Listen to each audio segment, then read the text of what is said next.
The envelope arrived on a Monday morning, March 18, 2024, 9:23 a.m. My assistant Rebecca brought it in with my usual stack of partnership proposals, merger inquiries and strategic alliance requests. Morrison and Whitley received dozens of these every week. Smaller firms hoping to partner with one of the largest corporate law firms in the country. Most got a polite rejection letter. "These need your review," Rebecca said, setting the stack on my mahogany desk. "The Anderson Group merger is time-sensitive. And there's a partnership proposal from a small firm in Chicago that might be worth considering." Chicago. I looked up from my laptop. "Which firm?" She checked her notes. "Brennan and Associates. Mid-sized, about 40 attorneys.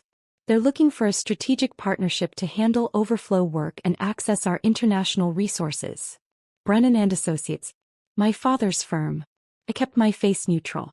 "Leave it with me. I'll review this afternoon." After Rebecca left, I stared at that envelope for a full 5 minutes before opening it.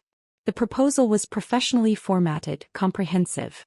12 pages detailing Brennan and Associates' practice areas, client roster, recent cases and financial projections. The firm specialized in corporate law and business litigation. Solid work, respectable if unspectacular. But the numbers told the real story. Revenue down 23% over 3 years. 3 major clients lost to competitors in the past 18 months. Aging partner demographic with no clear succession plan. Overhead costs climbing while billable hours declined. They were drowning. Slowly but inevitably. This partnership wasn't about growth. It was about survival. The proposal was signed by 3 senior partners: Robert Brennan, Thomas Mitchell and Michael Brennan. My father's name was first. Robert Brennan. The man who'd told me I'd never make it as a lawyer. Who'd skipped my law school graduation because he had a case to prepare. Who'd spent my entire childhood comparing me unfavorably to my older brother Marcus. And now he was coming to me for help. He just didn't know it yet. I picked up my phone and called Rebecca. "The Brennan proposal. Schedule a meeting for tomorrow at 2 p.m. Full presentation. Tell them to bring their senior partners. All of them. All of them."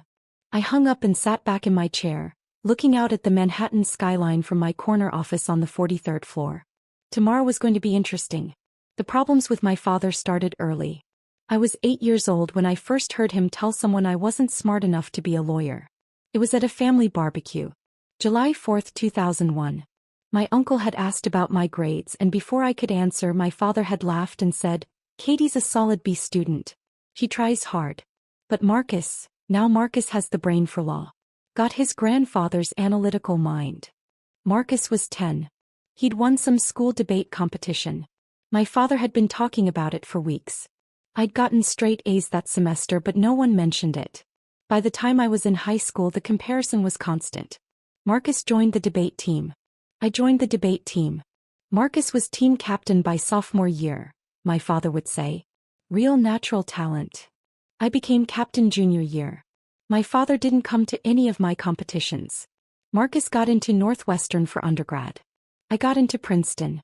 Northwestern has a better pre-law program, my father said. More practical. Marcus scored a 168 on the LSAT. I scored a 172. The LSAT doesn't measure what really matters, my father told his partners at dinner. You need instincts. Courtroom presence. Marcus has that. When I got into Harvard Law, my father's response was, well, they have to fill their diversity quotas somehow. I was a white woman from an upper-middle-class family. I'd gotten in on merit. But he couldn't admit that. The breaking point came during my second year at Harvard. I was home for winter break. December 2014. My father was hosting a dinner party for his partners and their families. I was helping my mother in the kitchen when I heard him talking in the living room. Marcus is clerking for Judge Patterson this summer, he was saying. Federal Appellate Court. That's the kind of experience that builds a real legal career. What about Katie? Someone asked. Isn't she at Harvard Law? Katie. My father's voice was dismissive. She's doing fine, I suppose. But she doesn't have what it takes to be a real lawyer. Too soft. Too emotional. She'll probably end up in legal aid or something. Helping people with parking tickets. The room laughed. I stood in the kitchen doorway, frozen. My mother touched my arm. Katie, don't. I walked into the living room. 12 people turned to look at me. Actually, I said, my voice shaking but clear, I just accepted a summer associate position at Cravath. Starting salary of $3,800 a week. The room went silent. Cravath, Swain and Moore. One of the most prestigious law firms in the world. My father's face flushed red. Katie, this isn't the time. You're right. It's not the time to humiliate your daughter in front of your colleagues. But you did it anyway. I turned and walked out. I packed my bag, called a taxi and flew back to Boston that night. My father called the next morning. You embarrassed me in front of my partners. You embarrassed me in front of your partners. I was making conversation. You were making me the punchline. Again. I paused. I'm done, Dad. I'm done trying to prove myself to you. I'm done being the disappointment. You're overreacting. I'm reacting exactly right. Don't call me again unless you're ready to apologize. He didn't call. I graduated from Harvard Law in May 2016. Third in my class. Published in the Harvard Law Review. Job offers from 6 top firms. My father didn't come to graduation. He said he had a case to prepare. Marcus came. So did my mother, looking uncomfortable and apologetic. My father had sent a card with a check for $500 and a note. Congratulations. Hope the degree serves you well. No, I'm proud of you. No acknowledgement of my achievements. Just a generic pleasantry he could have sent to anyone. I started at Cravath in September 2016 as a first-year associate. The work was brutal. 100-hour weeks. Impossible deadlines. Partners who yelled when you made the slightest mistake. I saw associates cry in the bathroom, quit without notice, develop drinking problems. I thrived. Because every time I wanted to quit, I heard my father's voice. She doesn't have what it takes to be a real lawyer. And I worked harder. I made partner at Cravath in 7 years. Faster than average. I specialized in complex corporate litigation, representing Fortune 500 companies in bet the company cases. I won. A lot. In 2021, Morrison & Whitley recruited me as a senior partner. In 2023, at 35 years old, I became the youngest managing partner in the firm's history. Morrison & Whitley had 1,200 attorneys across 12 offices worldwide. We represented 40% of Fortune 100 companies. Our annual revenue was $3.2 billion. And I ran it. My father had no idea. We hadn't spoken in 8 years. My mother called occasionally, updating me on family news I didn't ask for. Marcus made partner at your father's firm, she told me 2 years ago. They're so proud. That's great, Mom. Your father asks about you sometimes. Does he? He saw an article about a case you won. The TechCorp merger litigation. He mentioned you did good work. How generous of him. Katie. I have to go, Mom. I'd built my career without his approval. Without his support. Without his acknowledgement. I didn't need him. But now, staring at his firm's partnership proposal, I realized I had something he needed. And tomorrow he was going to find out. Tuesday afternoon. 1:47 p.m. I was in my office reviewing the Brennan proposal one final time. Rebecca had assembled a full analysis. Financial projections, market positioning, competitive advantages, minimal, and risks, substantial. At 1:55 p.m. Rebecca buzzed me. The Brennan party is here. 3 partners. Should I show them to conference room A? Yes. Offer them coffee. I'll be there in 10 minutes. I'd learned this trick early in my career. Make them wait. Not long enough to be rude, but long enough to establish who holds the power. At 2:07 p.m. I walked into conference room A. 3 men stood up.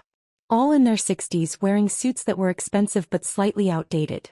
Men who'd been successful 20 years ago and were trying to hold on to that success. Robert Brennan. My father. 64 years old, graying hair, the same sharp eyes I remembered. He looked tired. Thomas Mitchell. My father's college roommate and co-founder of the firm. 66, jovial face, already sweating slightly. Michael Brennan. My father's younger brother. 61, quiet, analytical. They looked at me with professional smiles. No recognition. Gentlemen, I said, extending my hand. Catherine Morrison. Managing partner of Morrison & Whitley. Thank you for coming. I used my mother's maiden name professionally. Morrison. Not Brennan. My father shook my hand, his grip firm. Robert Brennan. Senior partner of Brennan and Associates. This is Thomas Mitchell and Michael Brennan. Still no recognition. I'd changed since he'd last seen me. Different hair, professional wardrobe, 8 years older. And he wasn't looking for his daughter. He was looking for a business opportunity. We all sat down. I've reviewed your proposal, I said, opening the folder in front of me. Before we dive in, why don't you tell me about your firm? What makes Brennan and Associates a good fit for Morrison and Whitley? My father launched into his pitch. 40 years of corporate law experience. Solid client relationships. Deep knowledge of the Chicago market. A proven track record. He was good. Confident, professional, persuasive. But I could see the desperation underneath. In the way his hand tightened on his pen when he mentioned recent market challenges. In the slight pause before he gave their revenue numbers. Your financials show a 23% revenue decline over 3 years, I said. What's driving that? Thomas shifted uncomfortably. Market consolidation. Clients moving to larger firms with more resources. That's why we're here, my father interrupted smoothly. We recognize that the legal market has evolved. Clients want global reach, specialized expertise, technological infrastructure. Things that a firm our size can't provide alone. But you can provide them together with us, I said. Exactly. Brennan and Associates brings 40 years of client relationships and Chicago market expertise. Morrison and Whitley brings resources, global reach and prestige. Together we'd be formidable. I made a note. You've lost 3 major clients in 18 months. Why should we believe the remaining clients will stay through a partnership transition? My father's jaw tightened slightly. Those clients left due to industry consolidation, not service issues. One of them left for Miller and Cross, I said, referencing my briefing materials. A firm smaller than yours. That's not consolidation. That's competition. Silence. Ms. Morrison, Michael spoke up, his voice calm. You're right. We've faced challenges. But we've also survived for 40 years in a competitive market. Our client relationships are strong. Our legal work is excellent. We're not here because we're failing. We're here because we're smart enough to evolve. Better answer. More honest.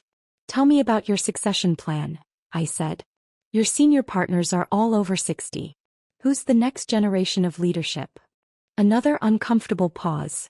We have several strong associates, Thomas said. Marcus Brennan, Robert's son, just made partner. He's 36, excellent trial lawyer. One new partner isn't a succession plan, I said.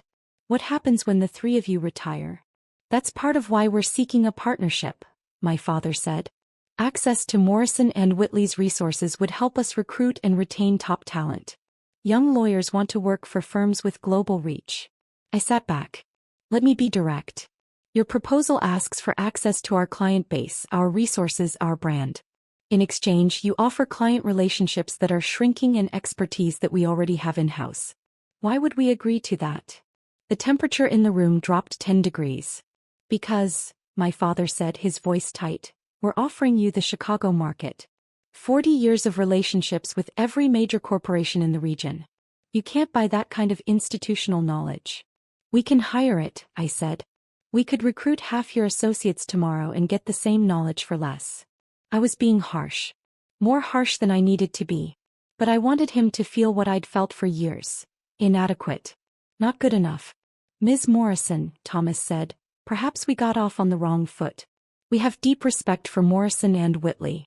We're not here to demand anything. We're here to explore whether there's mutual benefit. Then let me ask you this, I said. What happens if we say no? What's your plan B? No one answered. Because from where I'm sitting, I continued, you don't have one. You're losing clients. Your revenue is declining. Your partners are aging out. Without this partnership, you're looking at a slow decline into irrelevance. My father's face was red now. That's a rather harsh assessment. It's an accurate assessment. Your proposal's financial projections are overly optimistic. Your client retention assumptions are unrealistic. And your value proposition to us is minimal. I closed the folder. Gentlemen, I appreciate you coming in. but I don't see a fit here. Wait, my father said sharply.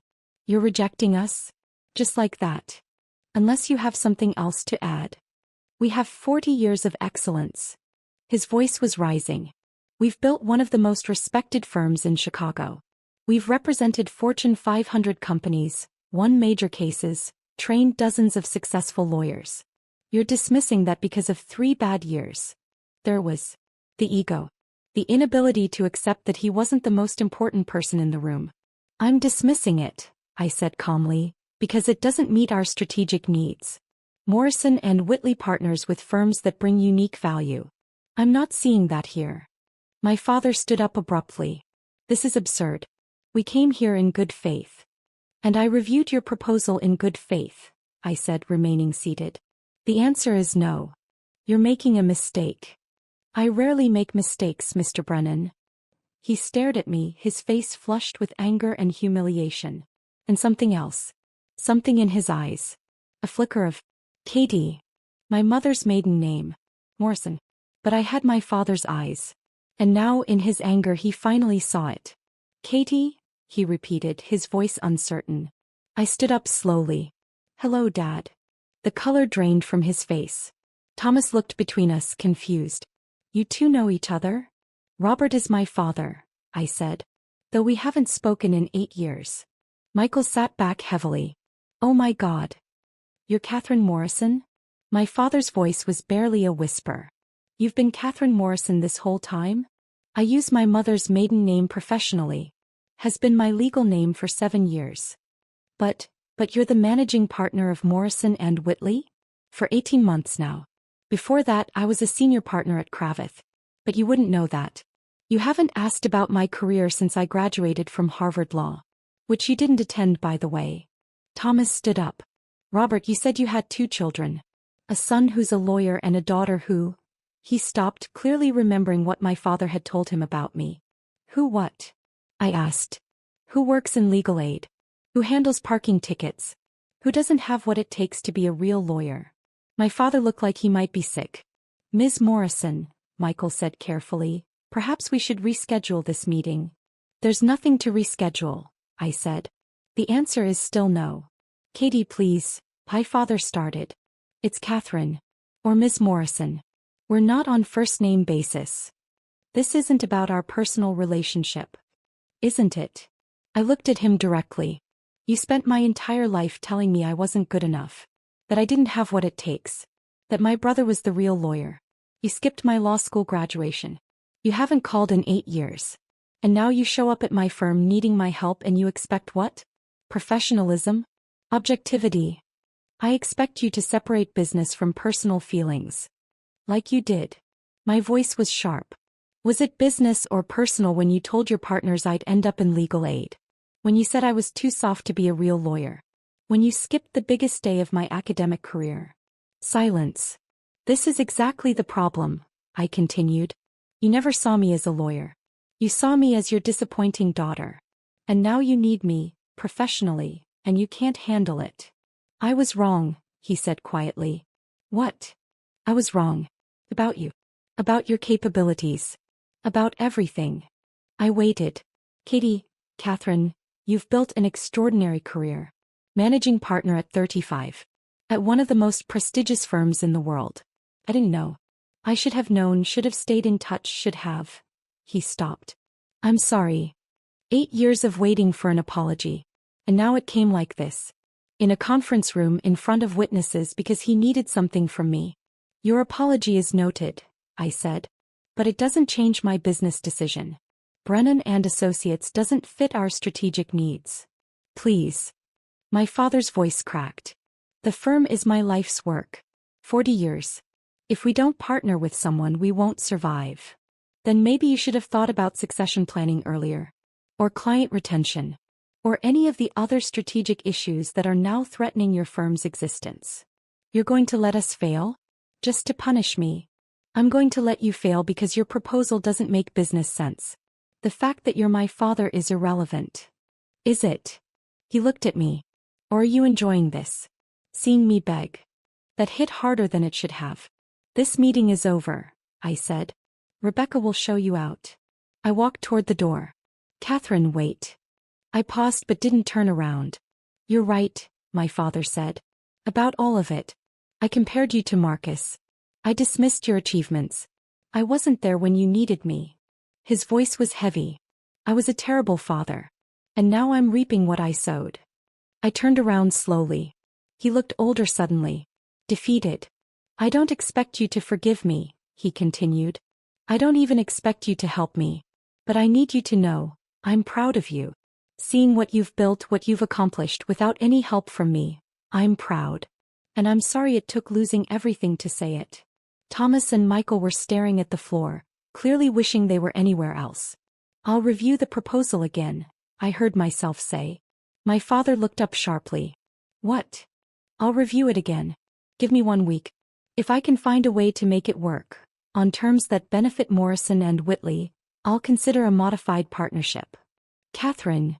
Don't thank me yet. This is business, not forgiveness. If I do this, it's because I found a legitimate business case.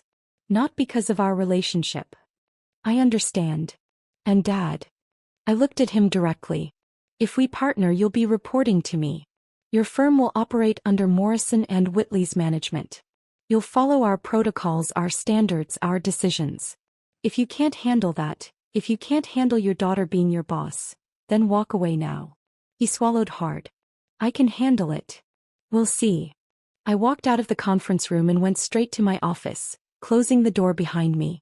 My hands were shaking. Rebecca buzzed me 5 minutes later. The Brennan party has left. Are you okay? I'm fine. Hold my calls for an hour. I sat at my desk, staring out at the Manhattan skyline, trying to process what had just happened. My father had apologized. After 8 years of silence, he'd apologized. And I'd agreed to reconsider his proposal. Was I being weak? Letting family cloud my judgment? Or was I being strong? Separating the business decision from the personal hurt? I pulled up the Brennan proposal again and started reading with fresh eyes. Over the next week, I had my team do a deep dive into Brennan and Associates. The findings were mixed. The bad: revenue declining, client base shrinking, aging partnership, no succession plan. The good: their remaining clients were fiercely loyal. Their legal work was solid. Their Chicago market knowledge was genuine. And their overhead was low, they operated lean. More importantly, I saw something my initial review had missed. Opportunity. If Morrison and Whitley acquired Brennan and Associates outright, not a partnership but an acquisition, we could absorb their clients, their expertise, and their Chicago market position. We could bring in their best associates, retire the senior partners gradually, and build a true Chicago presence. The Brennan name had equity in the market. We could keep it as a subsidiary. Brennan and Associates, a Morrison and Whitley company. It would cost us less than starting from scratch. And it would eliminate a potential competitor. I drafted a counter-proposal. Not a partnership, an acquisition. Morrison and Whitley would buy Brennan and Associates for $15 million. The 3 senior partners would stay on for 2 years in advisory roles, then transition to of counsel positions. Their associates would be offered positions at Morrison and Whitley. It was a fair offer. More than fair considering their financial situation. But it meant my father would lose control of the firm he'd built. I called him on Friday afternoon. Robert Brennan, he answered. It's Catherine. Pause. Catherine. I've been hoping you'd call. I've reviewed your proposal again. I have a counteroffer. I'm listening. Not on the phone. Can you come to New York tomorrow? Just you, not the other partners. Tomorrow is Saturday. I'm aware. Can you come or not? I'll be there. He arrived at my office at 10 a.m. Saturday morning. I was already there, having spent the night working on the final details. He looked nervous, which was a first. Coffee? I offered. Please. We sat in my office, not the conference room. This conversation needed to be different. I have a proposal, I said, sliding a folder across the desk. But it's not what you asked for. He opened it and started reading. I watched his face change as he processed it. Confusion. Understanding. But you want to buy us, he said finally. Yes. For $15 million. It's a fair price based on your current financials. We'd lose the firm. Lose control. You'd lose ownership. But you'd save your clients, save your associates, and save your legacy. Brennan and Associates would continue under Morrison and Whitley. Your name would remain on the door. He read through the details. The 2-year transition. The advisory role. The of-counsel position afterward. I'd be working for you, he said. Yes. My daughter would be my boss. Yes. He set down the papers and looked at me. Is this revenge? Making me report to you? No. This is business. It's the best option for both firms. There's no other way? No partnership structure that preserves our independence. I could force a partnership on terms that would slowly strangle your firm. Give you just enough resources to survive but not thrive. Keep you dependent on us while we extract value from your client base. I paused. Or I can do this cleanly. You get a fair price, your people get protected, your name stays intact. In 2 years, you retire with dignity instead of watching your firm die slowly. Those are my only choices? Those are the only choices that make sense. He stood up and walked to the window looking out at the city. 40 years, he said quietly. I built that firm from nothing. 3 lawyers in a small office in 1984. We grew it to 40 attorneys, handled major cases, trained dozens of lawyers. It was my legacy. It still can be, I said. Under Morrison and Whitley, the Brennan name will reach further than it ever could independently. Your associates will have opportunities you could never give them. Your clients will get resources you can't provide. But it won't be mine. No. It won't be yours. He turned around. Why are you doing this? Really? You could have just rejected us. Let us die on our own. I thought about that. Because you were right about one thing, I said finally. You did build something worth preserving. Brennan and Associates is a good firm. It doesn't deserve to die because of market forces or poor planning. I paused. And because those associates deserve better than to watch their careers collapse with a sinking ship. I was one of them once. I know what it's like to work for someone who doesn't see your value. The implied criticism hung in the air. I wasn't talking about you, I said. But if the shoe fits. He actually smiled slightly at that. Fair point. He came back to the desk and sat down. If I agree to this, if we do this, can I ask for one thing? What? Can we try to rebuild our relationship? Not just business but father and daughter. I looked at him for a long moment. I don't know, I said honestly. 8 years is a long time. You hurt me deeply. Multiple times. I know. And I'm not the same person I was. I don't need your approval anymore. I don't need your validation. I built this career despite you, not because of you. I know that too. So what exactly are you asking for? A chance, he said simply. To know the person you've become. To be part of your life. To be a father if you'll let me. I felt something crack in my chest. That small part of me that had always wanted her father's approval, no matter how much I denied it. We can try, I said carefully. But it'll take time. And I need you to understand, I'm not looking for a father figure anymore. If we rebuild something, it'll be different than what we had. I understand. And if you compare me to Marcus one more time, we're done. Professionally and personally. He actually laughed at that. Fair. Though I should tell you, Marcus has been reading about your career. He's actually intimidated by you. Good. We sat in silence for a moment. Will you take the offer? I asked. Can I discuss it with Thomas and Michael? Of course. You have until Monday. But Dad. Yes. This is the only offer. I won't negotiate. It's fair, it's generous, and it's the best option available. If you say no, I'll wish you luck and we'll move on. Understood. He stood up, gathering the proposal documents. At the door he paused. Catherine.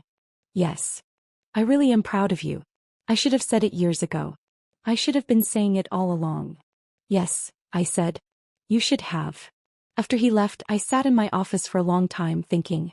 I'd proven him wrong. I'd built the career he said I couldn't. I'd become the lawyer he said I'd never be. And now he needed me.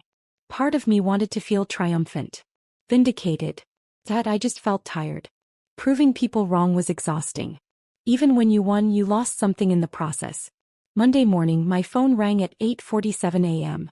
Catherine Morrison. It's Robert. We're accepting your offer. I let out a breath I didn't know I was holding. All 3 partners agreed? Unanimously. We know it's the right choice. Good. I'll have our legal team draw up the formal documents. We'll aim to close in 60 days. Thank you, Catherine, for giving us this option. It's good business, Dad. Don't make it more than it is. But I was smiling when I said it. The acquisition closed on May 28, 2024. Brennan and Associates became a wholly owned subsidiary of Morrison and Whitley. The transition was smoother than I'd expected. My father, Thomas, and Michael were professional throughout. They helped onboard their associates, transitioned client relationships, and accepted their new roles without complaint. Marcus called me 2 weeks after the closing. Katie, it's Marcus. Hi, Marcus. I just wanted to say, thank you for what you did. A lot of firms would have just let us die. You didn't have to help. I didn't do it for family reasons. I know. But still. You gave Dad a dignified exit. That means something. We talked for an hour. About our careers, about the acquisition, about our father. He talks about you constantly now, Marcus said.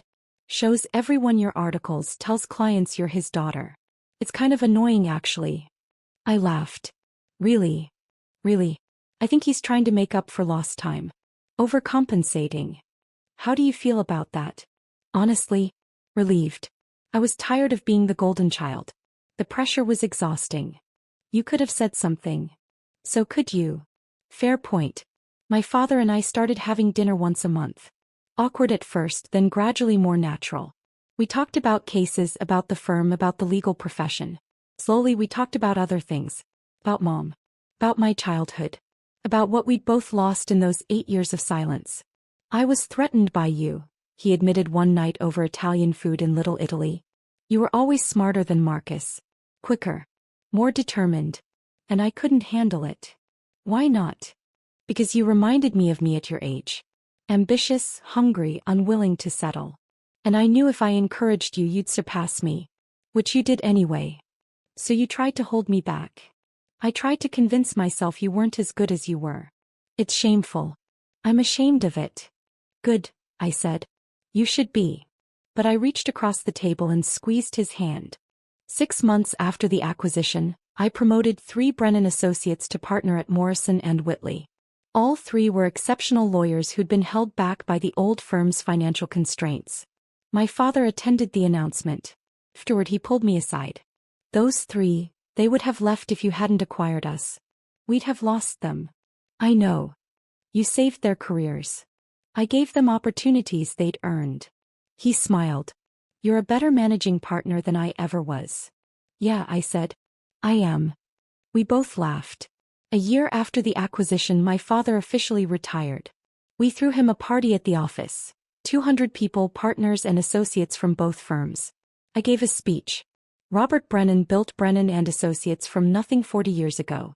He created opportunities for dozens of lawyers, served clients with distinction, and contributed significantly to the Chicago legal community. I paused. He also happens to be my father, which made this acquisition complicated in ways most mergers aren't. The room laughed. But I want to say this publicly. Dad, you taught me more than you know. You taught me resilience by making me develop it on my own. You taught me determination by giving me something to prove. You taught me the value of success by withholding your approval until I no longer needed it. I looked at him directly. You weren't always the father I needed. But you inadvertently gave me the skills to become the lawyer I wanted to be. So thank you. For the lessons you meant to teach and the ones you didn't. He was crying. So was I. After the party, we stood on the balcony of my office, looking out at the Manhattan skyline. I'm sorry, he said. For the 100th time, I'm sorry. I know. Are we okay? Really? I thought about that. About the 8-year-old girl who wanted her father's approval.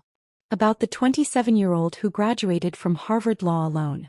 About the 35-year-old managing partner who'd proven everyone wrong. We're getting there, I said. It's not perfect. Might never be perfect. But we're getting there. That's enough for me. We stood in comfortable silence. Katie, he said quietly, using the nickname I'd forbidden. I didn't correct him. I know I don't get to be proud now. I didn't earn that right. But I want you to know, if I had supported you from the beginning, if I had been the father you deserved, I don't think you'd be standing here right now. What do you mean? You became this successful partly because you had something to prove. Because you had to be twice as good to get half the recognition. He paused. If I'd been supportive, maybe you'd have been comfortable. Settled. Good but not great. So you're taking credit for my success? He laughed. God no. Your success is entirely yours. I'm just saying, sometimes the obstacles make us stronger. Even when those obstacles are our own fathers. I thought about that. Maybe, I said. Or maybe I'd have been just as successful with a supportive father. We'll never know. No. We won't. Another pause. But for what it's worth, I said, I forgive you. He looked at me sharply. Really? Really? It doesn't undo the hurt. It doesn't erase the years. But I forgive you. Because holding on to that anger is exhausting. And because you're trying. Finally. He pulled me into a hug. I let him. Thank you, he whispered. Thank you. We stood there on that balcony, managing partner and retired senior partner, daughter and father, while the sun set over Manhattan. I'd proven him wrong. I'd become the lawyer he said I'd never be. But more importantly, I'd become the person I wanted to be. With or without his approval. Though I had to admit, having it now felt pretty good too.